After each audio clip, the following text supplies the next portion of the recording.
Ghanaia's government has successfully evacuated the first group of its nationals from Iran to Turkey as part of an emergency response to rising tensions in the Middle East. At the same time, those in Israel will also be considered as soon as possible. And in a Facebook post on Friday, June 20, Foreign Affairs Minister Samuel Kujeto-Ablakwa stated that a separate meeting was held earlier this week with the ambassadors of Israel and Iran to discuss the safety and evacuation of Ghanaians currently residing in these countries. The meeting, according to him, led to the evacuation exercise. Let's now turn to a video wall for more details on that. So you see that on the screen, and the post says, this week I invited the ambassadors of Israel and Iran to my office for separate meetings. On Tuesday, I met with His Excellency Roy Gilad of Israel and then held talks with His Excellency Ali Gomshi of Iran on Wednesday.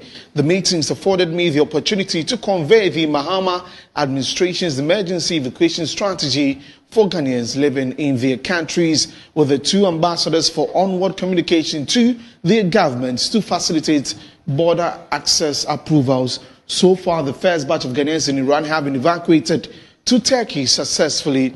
Our fellow nationals living in Israel will be evacuated shortly.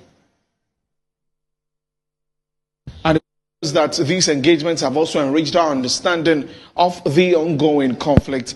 It is worth emphasizing that in the meeting with the Israeli ambassador, I registered Ghana's strong displeasure at his recent public pronouncements questioning Ghana's voting pattern at international organizations. I urged him to respect our sovereign right to make independent decisions based on our long-standing, globally acclaimed foreign policy principles anchored on Ghana's national interest as espoused by the 1992 Constitution, pacifist approach to peace building, non-alignment, respect for the UN Charter, adherence to the rule-based international order, belief in multilateralism, and strict compliance with international law. And it wraps up saying that these cherished principles will continue to guide Ghana's foreign policy imperatives within all international organizations, particularly at this defining moment when Ghana is serving on the UN Human Rights Council and chairing the governing board of the International Atomic Energy Agency. Finally, I re-echoed Ghana's demand for both countries to cease fire and opt for a peaceful diplomatic resolution of their concerns.